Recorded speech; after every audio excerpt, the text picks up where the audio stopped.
दोस्तों, आज की कहानी है तुम मेरी नजर में हो। एक दिन सुबह सुबह दरवाजे की घंटी बजी।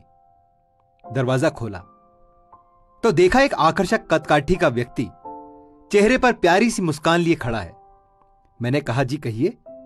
तो उसने कहा, अच्छा जी, आप तो रोज हमारी ही गुहार लगाते थे और सामने आया तो कहते हो जी कहिए। मैंने कहा, माफ कीजिए भाई साहब, मैंने पहचाना नहीं आपको। तो वो कहने लगे, भाई साहब, मैं वो हूं जिसने तुम्हें साहिब बनाया। अरे ईश्वर हूं, ईश्वर। तुम हमेशा कहते थे ना कि नजर में बसे हो पर नजर नहीं आते। लो आ गया, अब आज पूरे दिन तुम्हारे साथ ही रहूंगा। मैंने चिढ़ते हुए कहा, यह क्या मजाक है?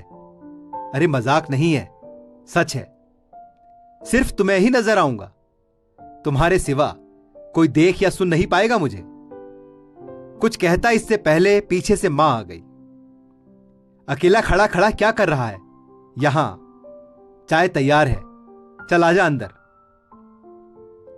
अब उसकी बातों पे थोड़ा बहुत यकीन होने लगा था और मन में थोड़ा डर भी था। मैं जाकर सोफे पर बैठा ही था तो बगल में वो आकर बैठा। चाय आते ही जैसे ही पहला घूंट पिया, मैं गुस्से से चिल्लाया, अरे मां, यह हर रोज इतनी चीनी? इतना कहते ही ध्यान आया कि अगर ये सचमुच में ईश्वर है तो इन्हें कतई ये पसंद नहीं आएगा कि कोई अपनी मां पर ऐसे गुस्सा करे। अपने मन को शांत किया और समझा भी दिया कि भाई, तुम किसी की नजर में हो आज, जरा ध्यान से। फिर मैं जहां जहां वो मेरे पीछे पीछे पूरे घर में। थोड़ी देर बाद नहाने के लिए जैसे ही मैं बाथरूम की तरफ चला तो उन्होंने भी कदम बढ़ा दिए। मैंने कहा, प्रभु यहां तो बख्श दो। खैर, नहाकर तैयार होकर मैं पूजा घर में गया।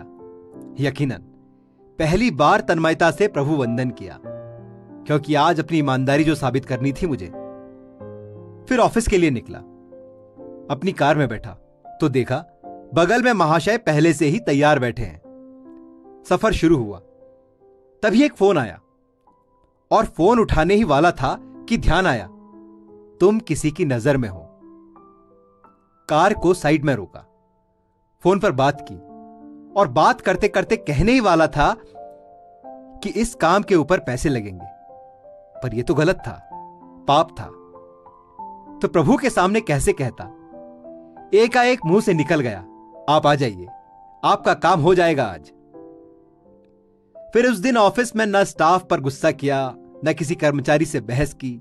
25-50 गालियां तो रोज अनावश्यक निकल ही जाती थी, पर आज सारी गालियां कोई बात नहीं, इट्स ओके में बदल गई।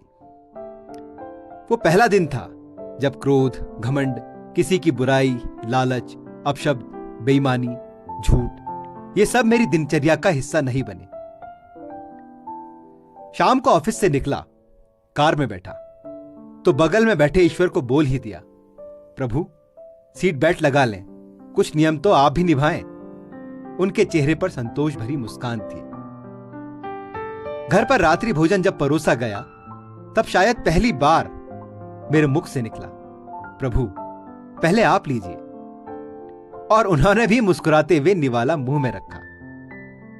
भोजन के बाद मां बोली, पहली बार खाने में कोई कमी नहीं निकाली तूने आज। क्या बात है, सूरज पश्चिम से निकला है क्या? मैंने कहा, मां आज सूर्योदय मन में हुआ है। रोज मैं महज खाना खाता था, आज प्रसाद ग्रहण किया है और प्रसाद में कोई कमी नहीं होती। थोड़ी देर टहलने के बाद अपने कमरे में गया। शांत मन और शांत दिमाग के साथ तकिए पर अपना सिर रखा तो ईश्वर ने प्यार से सिर पर हाथ फिराया और कहा, आज तुम्हें नींद के लिए किसी संगीत, किसी दवा और किसी किताब की सहारे की जरूरत नहीं है। गालों की थपकी ने गहरी नींद को हिला दिया। कब तक सोएगा, जाग जा अब, मां की आवाज थी। सपना था शायद, हां सपना ही था, पर आज का यह सपना मुझे जीवन की गहरी नींद से जगा गया।